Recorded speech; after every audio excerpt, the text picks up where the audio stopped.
All right, fifth graders, here we go. Continuing on with more division today, our focus being 2-digit divisors, 4-digit dividends is what our focus is here today. 28, first off, rounding that to 30, greatest place value. The 2, I look at the 8, it tells me to round up. So the 2 becomes a 3, round up to 30. All right? So I'm thinking to myself, okay, well, I'm going to think about the smaller number, 3. I know that 28 can't go into 1. I know that 28 can't go into 11. But 28 can go into 114. And I'm going to think that the number of times that 3 can go into 11 is the same number of times that 28 can go into 114. Well, I think that 3 can go into 11 3 times. 3 times 3 is 11, or 3 times 3 is 9, sorry. I take that away from 11, there's only 2 left over. So I'm going to try 28 times 3 to start. 3 times 8 is 24, put the 4 down, carry the 2.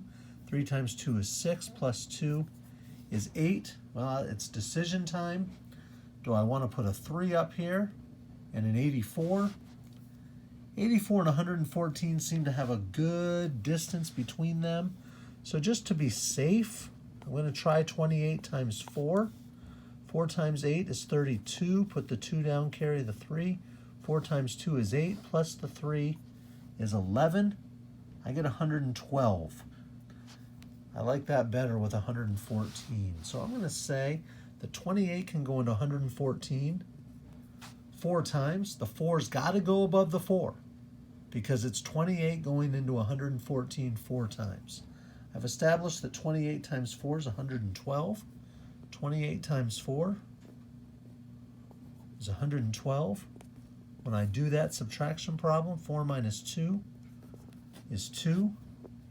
1 minus 1 is 0. 1 minus 1 is 0.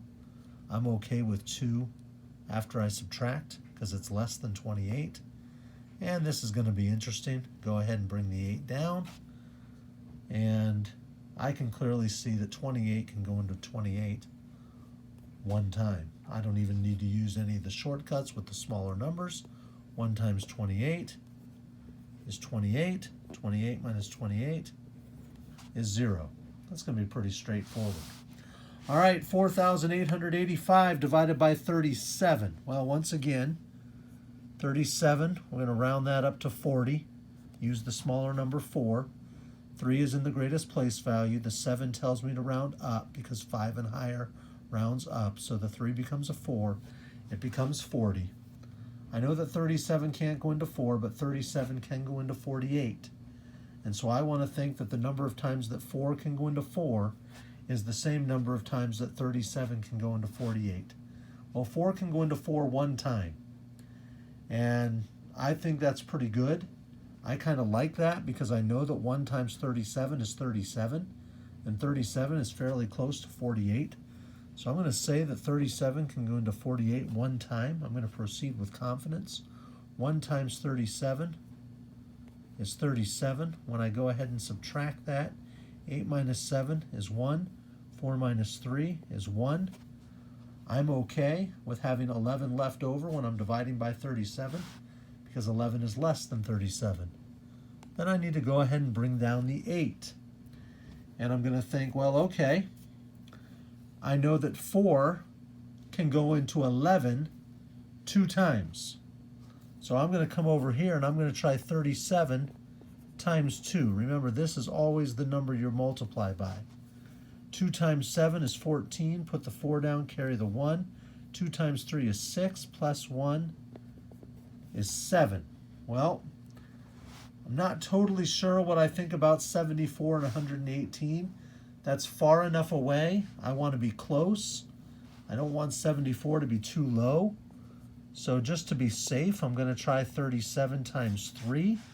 3 times 7 is 21. Put the 1 down, carry the 2. 3 times 3 is 9, plus 2 is 11. 37 times 3 is sure enough 111. Well, I like that with 118.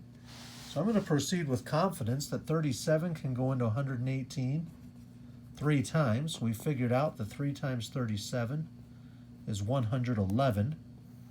118 minus 111, 8 minus 1 is 7.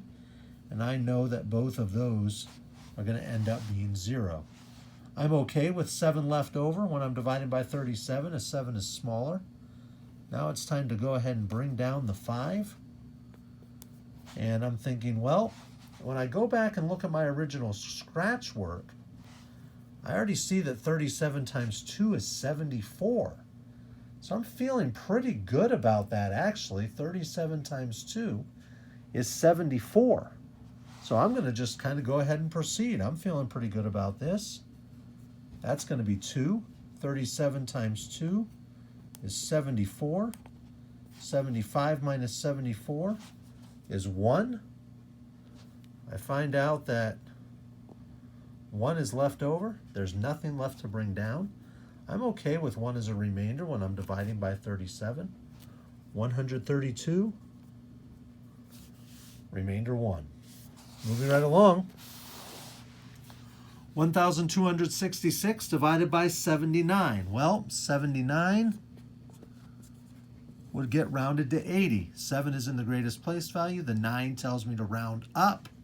So the 7 becomes an 8. Everything else becomes a 0. I'm thinking smaller number 8.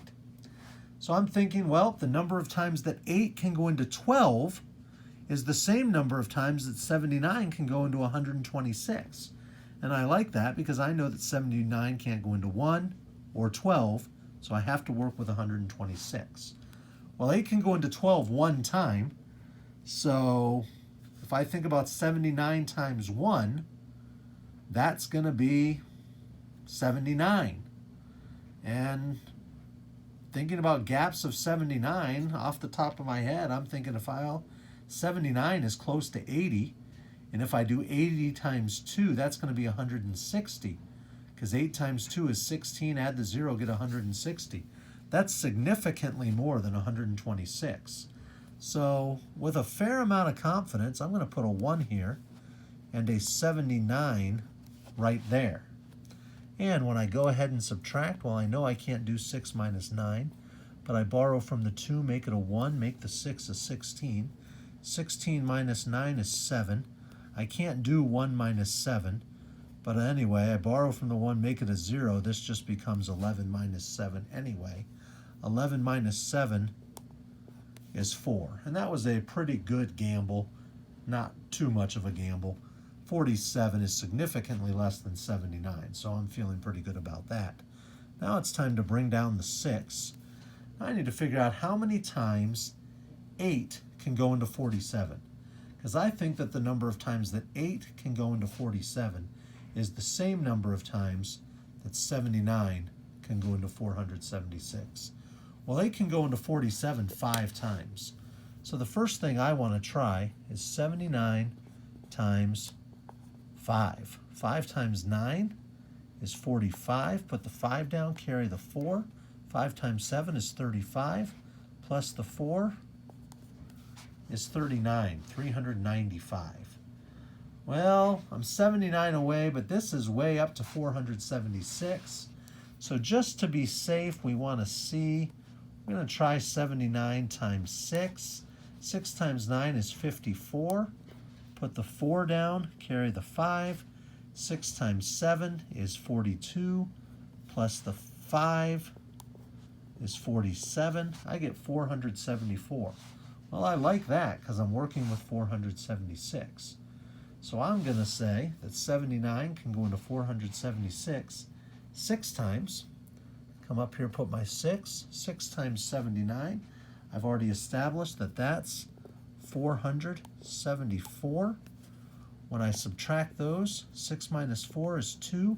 7 minus 7 is nothing. 4 minus 4 is nothing. I have nothing left to bring down. I'm okay with 2 as a remainder because that's much smaller than 79. 16, remainder 2. Last one for this video. 5,343 divided by 13. 5,343 divided by 13. Well, 13 would get rounded to 10. And because the 3, 5 and less I round down, so the 1 would stay a 1, everything else would become a 0. And I'm thinking, well, 13 can't go into 5, but it can go into 53. So I'm going to think, well, 1 can go into 5 times. So if I come over here and try 13 times 5, well, 5 times 3 is 15. Put the 5 down, carry the 1. 5 times 1 is 5, plus 1 is 6. I get 65. That's way too big. So I'm going to go ahead and try 13 times 4. 4 times 3 is 12. Put the 2 down, carry the 1. 4 times 1 is 4, plus the 1 is 5. I get 52. Well, I like that. That's pretty close to 53. So we're going to say, since 13 times 4 is 52, 13 can go into 53 4 times. 4 times 13 is 52. When I do that subtraction problem, 3 minus 2 is 1, 5 minus 5 is nothing. I can go ahead and bring down the 4. I'm going to be pretty confident and say that 13 can go into 14. 1 time, that's not hard to figure out. 1 times 13 is 13. 14 minus 13 is 1. Then it's time to bring down this 3. And sure enough, 13 can go into 13 1 time. That's not hard. Once again, 1 times 13 is 13. 13 minus 13 is 0. Nothing left to bring down here. I end up with 411. All right. Only one more lesson here in chapter 5, or chapter 6. Sorry, this is chapter 6. We'll talk to you later, 5th grade. Bye.